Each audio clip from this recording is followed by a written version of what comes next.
आज के हमारे चैप्टर का नाम है द फ्रेंच रेवोल्यूशन। अब यह फ्रेंच तो समझ में आता है कि किसी देश का नाम है, लेकिन ये रेवोल्यूशन किस चिड़िया का नाम है।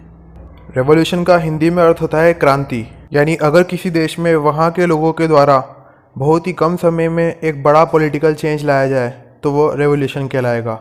14 जुलाई 1798 को पेरिस, जो कि फ्रांस की राजधानी है, वहाँ पर दंगे फसाद चल रहे थे। लगभग 7,000 औरतें और आदमी टाउन हॉल में इकट्ठा हो गए और वे अपनी ही आर्मी बनाना चाह रहे थे। ऐसी अफवाहें फैली हुई थी कि किंग आर्मी को नागरिकों के ऊपर ओपन फायर करने का आदेश देने वाला है। इसलिए वे लोग गवर्नमेंट बिल्डिंग्स में हथियारों की तलाश में एंटर हो गए। ये लोग हथियारों की तलाश में एक जेल बैस्टील में एंटर हो गए। जेल के अंदर जेल के कमांडर और लोगों के बीच माथाफोड़ी हुई, जिस वजह से जेल के कमांडर की मौत हो गई और लोगों ने जेल के अंदर कैद हुए 7 प्रिजनर्स को छुड़ा दिया। और ये तो बात थी सिर्फ एक दिन की। इस दिन के बाद से भी पेरिस में और पेरिस के आसपास की अन्य जगहों में कई सारे दंगे देखने को मिले। ज़्यादातर लोग खाने की ब्रेड के बढ़े हुए दामों के विरोध में प्रदर्शन करने के लिए इकट्ठा हो रहे थे। यह तो बस एक चेन ऑफ इवेंट्स की शुरुआत थी और अंत में फ्रांस का किंग भी मारा गया। लेकिन ये सब हुआ क्यों? चलते हैं फ्लैशबैक में। तो ये लफड़ा तब शुरू हुआ जब तुम्हारे दादा दादी भी पैदा नहीं हुए होंगे। 1774 में फ्रांस के राज सिंहासन की जिम्मेदारी बर्बन फैमिली के राजा लुई 16 को संभला दी गई। उस समय वह केवल 20 साल का था। उसकी नई नई मूछें ही आने लगी थी कि 20 साल की उम्र में उसकी शादी ऑस्ट्रिया की प्रिंसेस मारी एंटोइनेट से करा दी गई। राजा बनते ही जैसे ही उसने अय्याशी करने के लिए अपनी तिजोरी ढूंढी तो तिजोरी उसे मिली खाली और हमारे लुई 16 का हो गया मूड खराब। अब मैं तुम्हें बताता हूँ कि फ्रांस की जो तिजोरी है उसके खाली होने के पीछे क्या क्या कारण थे। सबसे पहला कारण कि फ्रांस को लड़ाई झगड़े करने का बड़ा शौक था और लड़ाई झगड़े करने के कारण अलग अलग देशों से वॉर की वजह से फ्रांस का खजाना खाली हो चुका था। दूसरा कारण था कि वर्साई के राज दरबार की शान शौकत को बनाए रखने के लिए काफ़ी सारा पैसा खर्च किया जाता था और हमारे लुई भाई साहब ने 13 अमेरिकन कॉलोनीज को ब्रिटेन की गुलामी से आज़ादी दिलाने में भी मदद करी थी। इस वॉर के कारण फ्रांस पर 10 अरब लिब्रे से भी अधिक का कर्ज चढ़ गया, जबकि लुई भाई साहब पर पहले से ही 2 अरब लिब्रे का बोझ चढ़ा हुआ था और लुई भाई साहब को कर्ज देने वाले देश भी अब उनसे 10% ब्याज की मांग करने लगे। लुई भाई साहब राजा बनने के बाद मजे तो ले नहीं पा रहे थे और उन्हें मजे लेने के बजाय दूसरे देशों को कर्जा अलग चुकाना पड़ा था। साथ ही साथ अन्य नियमित जरूरी संस्थाएं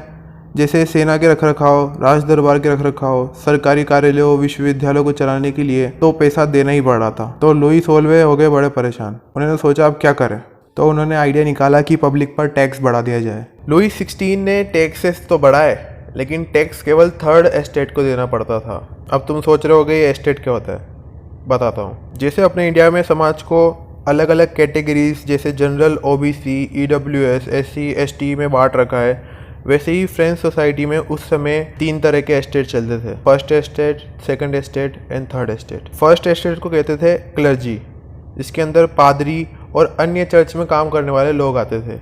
सेकंड एस्टेट को कहते थे नोबिलिटी, जिसके अंदर राजा, मंत्री और गवर्नमेंट से जुड़े अन्य ऑफिसर्स आया करते थे। और थर्ड एस्टेट में बड़े businessman, merchants, court officials, lawyers, किसान, लेबर क्लास और नौकर लोग आया करते थे। फ्रेंच सोसाइटी की 90% जो पॉपुलेशन थी वह किसानों की थी और उन 90% किसानों में से बहुत ही कम ऐसे किसान थे जिनके पास खुद की ज़मीन थी। फ्रेंच सोसाइटी की 60% ज़मीन नोबल्स, चर्च और थर्ड एस्टेट के अमीर लोगों के पास थी।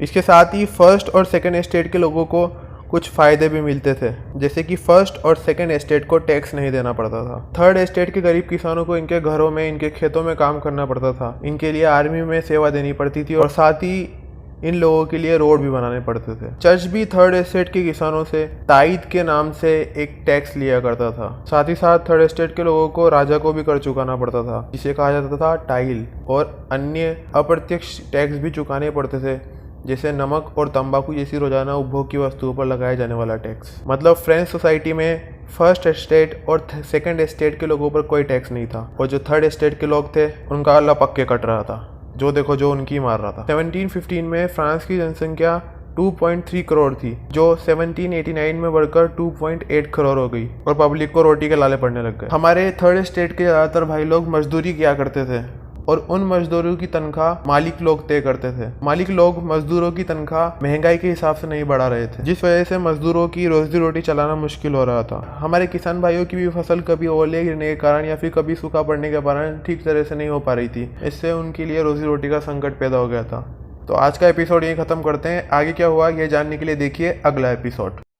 चैनल करो सब्सक्राइब, शेयर करो लाइक, बेल आइकन भी दबाओ। अरे दबाई दो भैया।